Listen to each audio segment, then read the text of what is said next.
लगता है बॉलीवुड में सेलेब्स की कमी हो गई है, तभी बिग बॉस सोशल मीडिया से चुन चुन के गंदगी उठा रहे हैं अपने शो के लिए। जी हाँ, मैं बात कर रही हूँ बिग बॉस OTT 3 की, जहाँ पे सोशल मीडिया से कुछ ऐसे इन्फ्लुएंसर यूट्यूबर्स को उठाया गया है जो ऑलरेडी अपनी जिंदगी में गंदगी की हद मचा चुके हैं और अब वो जाकर बिग बॉस में गंदगी मचाएंगे, क्योंकि दुनिया वालों को गंदगी ही देखना होता है और ये बात बिग बॉस को बहुत अच्छे से पता है। क्योंकि लोग चाहे जितना भी कहें कि ये गलत है वो गलत है, लोग उर्फी को बहुत ज्यादा गलत बोलते हैं कि वो छोटे कपड़े पहनती है, गंदे कपड़े पहनती है, लेकिन आज उर्फी जावेद की आप जाकर देख सकते हैं फैन फॉलोइंग कितनी तगड़ी वाली है।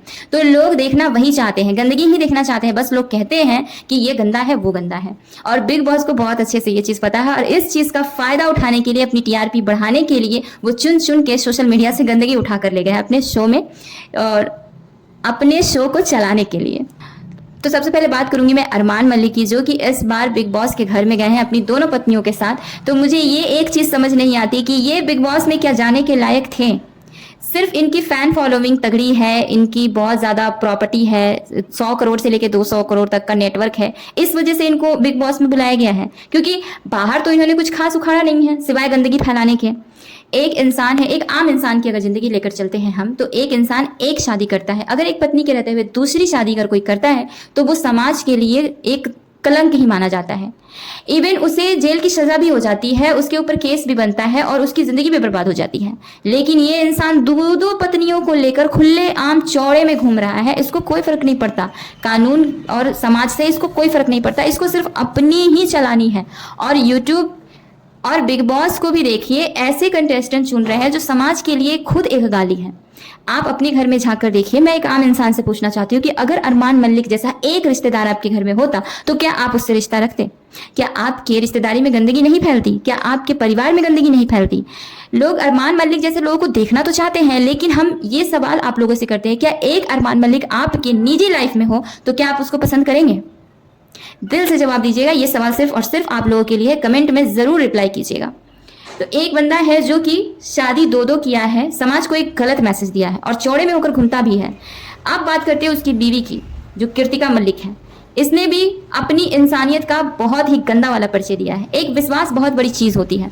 विश्वास से इसकी फ्रेंड, अब जैसे कि स्टोरी सामने आई है, लव स्टोरी कृतिका की और अरमान की, कि इसकी और पायल की दोस्ती थी और उस दोस्ती का फायदा उठाते हुए ये आज उसके घर में बस चुकी है। पायल और कृतिका एक कॉमन फ्रेंड्स थे, धीरे धीरे इनकी फ्रेंडशिप आगे बढ़ी और अपने बेटे के बर्थडे में पायल ने इनको इनवाइट किया, कृतिका मलिक को। और कृतिका मलिक ने बहुत सारे फोटोज वगैरह खींचे। बहुत सारी पार्टी में ऐसा चीज होता है कि किसी के भी फोन से किसी की फोटो क्लिक हो जाती है, तो कृतिका के भी कुछ फोटोज थे जो पायल के यहाँ रह गए थे। बाद में कृतिका ने कहा कि मेरा फोटो मुझे वापस कर दो, दे दो मुझे, जो भी पार्टी का फोटो है मेरे साथ शेयर करो।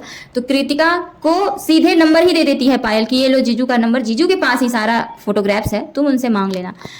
सिर्फ फोटोग्राफ्स लेने की बात की थी पायल ने, ये तो उसका पति ही लेकर बैठ गई। तो आप लोग खुद बताइएगा कि ऐसे विश्वासघाती लोगों को क्या समाज में जगह मिल सकती है? अगर आपके घर में या आपके आस पड़ोस में ऐसा कोई दोस्त हो जो आपकी पति पे ही कुंडली मारकर बैठ जाए, आपके ही जगह को छीन ले, तो क्या आप उसको वो इज्जत देंगे जो आज कृतिका मलिक को मिल रहा है? बिल्कुल नहीं। तो ऐसे लोग जो समाज में ऑलरेडी गंदगी फैला चुके हैं, ऐसे लोगों को बिग बॉस अपने घर में भेजे। और लोग कहते हैं कि वो तो वहां से वहां पहुंच गया, तो कैसे पहुंचा? गंदगी फैला के ही पहुंचा।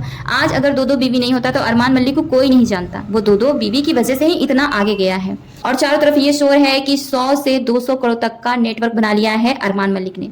लेकिन सवाल ये उठता है कि क्या पैसा आ जाने से वो क्लास आ जाता है, वो इज्जत, वो गरिमा आ जाती है जो समाज में एक सभ्य इंसान का होता है? ठीक वैसा ही एक और कंटेस्टेंट उन्होंने चुना है बिग बॉस ने, वड़ा पाव गर्ल। वड़ा पाव गर्ल को क्यों बुलाया है बिग बॉस में, ये चीज तो हमारी समझ से बिल्कुल ही परे है। वड़ा पाव गर्ल ने क्या उखाड़ा है आखिर बाहर? सोशल मीडिया पे गंदगी फैलाने के अलावा क्या उखाड़ा है उसने? बड़ा पाव गर्ल रोना रो धो के जो उसके पास जो ब्लॉगिंग करने आते थे उसके साथ भी बदतमीजी करने से परहेज नहीं किया उसने। हर किसी के साथ बदतमीजी की, नगर निगम वालों के साथ बदतमीजी की, जबरदस्ती ठेला चलाने की हट लगाई, उन्होंने भगवान की फोटो का गलत इस्तेमाल किया। ये सब चीजें क्या बिग बॉस को नहीं दिखी? जाहिर सी बात है, ये सब चीजें देखकर ही बिग बॉस ने उसको बुलाया है, क्योंकि वहां गंदगी की ही जगह है, वहां गंदगी ही फैलाना है लोगों को। तो इससे ज्यादा गंदगी कौन फैला सकता है? इसलिए बिग बॉस ने उसको भी ले लिया। अगर आप जो समाज में रहकर समाज के नियमों का पालन ना करे, वो इंसान कहाँ से इंसान हो सकता है। इनको था कि मैं टैक्स भी नहीं भरूंगी, मैं जबरदस्ती गुंडागर्दी करूंगी, जहां मन करेगा वहां भंडारा करूंगी, जैसे मन करेगा वैसे मैं ब्लॉगर से बात करूंगी, हमारे ठेले पे आए हुए कस्टमर्स की मैं बेइज्जती करूंगी। जबकि कहा जाता है कि कस्टमर भगवान होता है, और एक कस्टमर से भी बुरी तरीके से पेश आती थी कि इतना ही मिलेगा, इतना लेना है लेकर चले जाओ, इससे ज्यादा नहीं मिलेगा, मैं आपको कागज दे रही हूँ, मैं आपको वड़ा पाव दे रही हूँ, आप अपना खुद से पैक करके जाओ, मेरे पास पैक करने का टाइम नहीं है। और ऐसे कर के ये, और अपनी वड़ा पाव की दुकान ज़्यादा चलाने से, और अपनी वड़ा पाव की जो दुकान है उसको चलाने से ज़्यादा ये अपनी ज़िंदगी की कहानी बताने में ज़्यादा इंटरेस्ट रखती थी, और आज वो चीज़ इसके काम आ गया। एक होता है मेहनत से धीरे धीरे आगे बढ़ना, और एक होता है एक हवा का झोंका आया और बस सब कुछ बदल के रख दिया। तो वड़ा पाव गर्ल के साथ भी ऐसा ही हुआ, एक हवा का झोंका आया और बस 1 से 1.5 महीने में इसकी ज़िंदगी बदल गई। इसने कहाँ मेहनत की, कहाँ पे मेहनत की इसने, कौन सा हार्ड वर्क करके ये बिग बॉस में गई है, या क्या ये बिग बॉस में जाने के लायक भी थी? ये सवाल आम जनता से है, आप लोग जरूर जवाब दीजिएगा। एक बात शिवानी कुमारी की, लोग कह रहे हैं, सिंपैथी भी दे रहे हैं कि शिवानी गांव से है, गरीब है। शिवानी आप लोगों को कहां से गरीब लगती है? सबसे पहली तो ये बात है कि वो गरीब लोगों को कहां से लगती है। उसके घर में आज जो चीजें हैं वो एक नॉर्मल 30-40 हजार रुपए कमाने वाले, सैलरी बेसिस पे कमाने वाले के यहाँ नहीं है, जितनी चीजें उसके यहाँ है।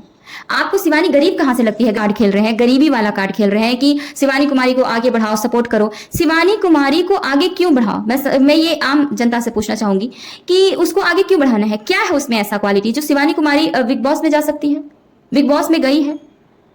क्यों? आखिर जिस लड़की को बोलना भी नहीं आता वो बोलती ऐसे है, मुंह ऐसे खोलती है मानो जैसे कि आपसे बहस कर रही हो। जिस लड़की को बोलना भी नहीं आता है उस लड़की को इतने बड़े शो में ढकेल दिया गया है, आखिर क्यों?